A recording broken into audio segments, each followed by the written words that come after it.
Par rapport à la peinture, je travaille beaucoup le Brunois, ce qui est pas sans rappeler évidemment le travail de la terre, quelque chose du tellurique, la terre des origines, ce soit dans ma peinture aussi. Et pour moi, c'est une façon, presque une démarche spirituelle qui me permet de me voir aussi moi dans ce travail. Et j'ai toujours l'impression que mon tableau est en avance sur ce que je vais découvrir après. En fait. C'est comme si je mets en scène quelqu'un. J'ai envie qu'elle soit un petit peu sanctifiée, on peut dire aussi. Donc je magnifie avec un décor un peu somptueux, comme si elle était dans un endroit un peu de rêve. Je peux avoir différentes humeurs dans la journée, quoi, et que le tableau peut prendre différentes intonations, et je préférais capter toute une journée de sentiments que d'en fixer qu'un seul, quoi. Donc du coup, j'aime bien que dans le tableau, on ressente la lutte psychologique de quelqu'un qui essaye en fait de garder espoir et Je me suis sentie totalement dépassée par les événements sur la pollution de notre planète. Et la seule arme que j'ai, moi, c'est ma main. Et je l'ai exprimée par le crayon et le papier parce que, voilà, c'était un sentiment certainement d'urgence. Et c'est comme ça que j'ai commencé la série sur le dessin. On retrouve, bien entendu, le symbole du cairn, que j'aime beaucoup, qui symbolise l'élévation spirituelle. Mais en même temps aussi, ça peut être un objet de mémoire pour les personnes disparues, pour ceux qui sont partis, qui symbolise vraiment la matière, le départ de la matière et l'affinement et de l'élévation donc de l'âme vers le ciel. Le hou est magique par toutes ses fissures. Et bon, on n'a pas forcément le cœur à droite, on l'a à gauche, mais voilà, il essaye de se sortir de ce songe. Il est dans un éveil et peut-être dans un cauchemar, mais ça peut être assez brutal. Mais il n'arrive pas. Il est bien aussi dans ses plis. Il faut qu'il se déplie, il faut qu'il se réveille. J'ai voulu un peu rentrer dans l'histoire de la nature et du végétal, qui est une préoccupation humaine en fait, parce qu'on ne peut pas dissocier l'homme de la nature. Enfin, je pense que pour moi, il y a un lien très très fort, un lien évident entre l'homme et la nature. C'est plutôt intéressant de revenir vers la terre, revenir dans l'humus, revenir dans la matrice. Et c'est vrai que l'idée de la matrice est quand même très importante. Quand j'ai découvert le jeu des ombres, je pense que ça vient de petites scènes de théâtre. J'ai préféré découper plutôt que dessiner, même si je dessine beaucoup et ensuite je découpe, ce qui permet de faire jouer la lumière.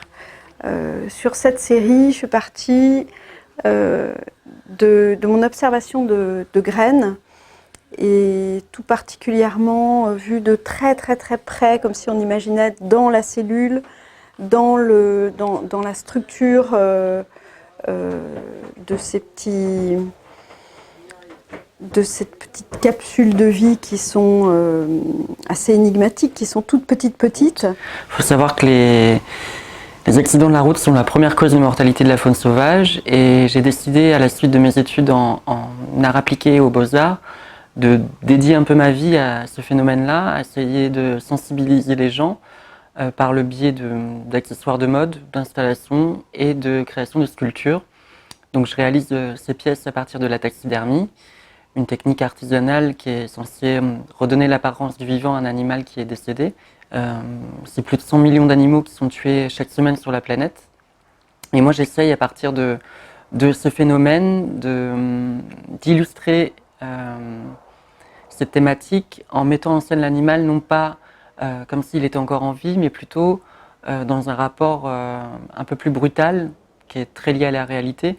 C'est-à-dire que je vais parfois le faire fusionner avec des pièces automobiles pour montrer une potentielle hybridation. J'ai toujours été intéressée par l'hybride et aussi justement la mythologie.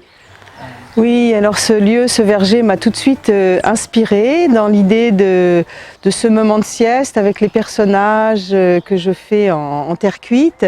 C'est vrai que depuis une vingtaine d'années, je me suis mise à faire des personnages grandeur nature. C'est un travail de lien entre la photo et la terre, un travail que j'aime bien faire en général sur des plaques. Et là, j'ai eu envie de faire un livre là, pour faire un petit clin d'œil à Simone de Beauvoir.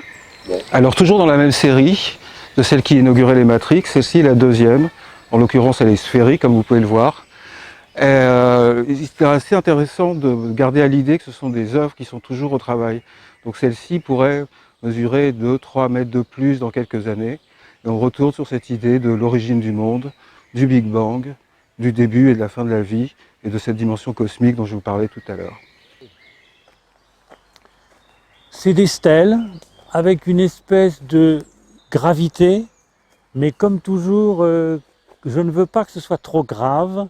Donc j'ai introduit un personnage avec une enfant et dedans on retrouve le personnage avec un autre personnage. Donc il y a une sorte d'histoire comme ça, un peu étrange qui se passe, une espèce de chose un peu, peut-être est-ce un pervers, on ne sait pas, hein. Tout est possible de deviner à travers tout ça. Donc j'ai appelé ça Château de la Solitude, j'ai fait toute une série autour de ça. Voilà. Voilà pour les placards. Donc à chaque fois, l'idée c'est que la peinture cache une autre peinture. Et je suis parti d'une chose très simple. Qui n'aime pas ouvrir des placards ou une armoire pour voir ce qui se passe derrière? Voilà. C'est les gardiens du seuil. Ce sont des grandes sculptures d'un aspect assez rigide, vous voyez, et ça peut se balancer. Ma croyance, en fin de compte, ce sont les gardiens, ce sont des sculptures peintes et qui vibrent et qui jouent un rôle. C'est le rôle de gardien. Ils protègent les lieux. Lorsqu'on se met à côté, c'est l'air absolument hautain et toutes ces fissures nous rappelle les rides de l'être humain. Et si vous passez derrière, vous verrez des ailes, et on croit des anges, et en fin de compte, ces ailes, simplement pour vous montrer la spiritualité. Mes sources d'inspiration, en général, ça se voit, c'est la nature. Tous les végétaux, les arbres, les plantes, les fleurs. Et j'ai choisi le métal parce que je trouve que c'est une belle matière. Déjà, ce que j'aime, c'est créer pour les jardins, pour l'extérieur. C'est un matériau qui se travaille, dont on voit le résultat conforme assez rapidement. Et ça me convient. Il n'y a pas besoin d'être trop patient. Donc voilà. Donc là, c'est un travail qu'on a créé, conçu avec Manoli Gonzalez, la céramiste. 5 sculptures qui parlent des poussières d'étoiles que nous sommes tous.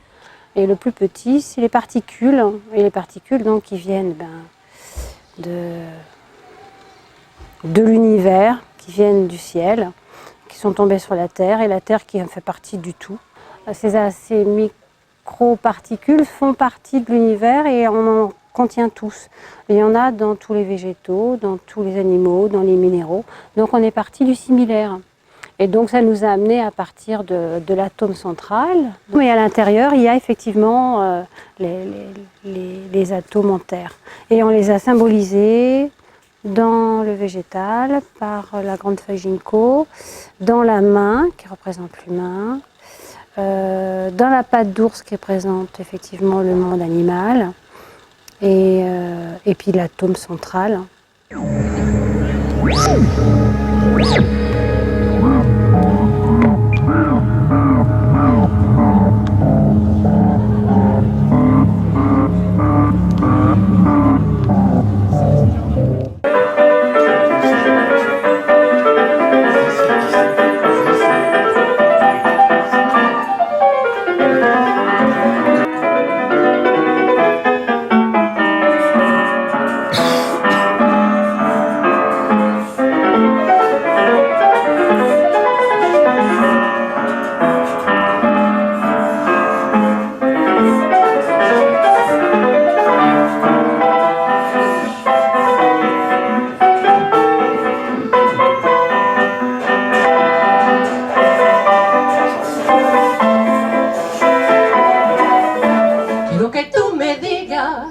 Si es la verdad, mi amor, quiero que tú me digas si todo terminó. Porque yo todo quiero saber lo que vive en tu corazón, porque sabes lo mucho que te quiero. Al estar sin tu amor, sobrevivir no puedo. Para contarles la historia de un amor apasionado y tanto tiempo ha durado que no puedo resolverme a que lo he hecho todo a perder. Nos amamos sin habernos hablado, pero ya entonces estaba escrito que el día de verano iba a ser el alma de una gran pasión. No, no te vayas, mi amor, ay, qué dolor. No podría apagar el fuego que arde al fondo de mi corazón.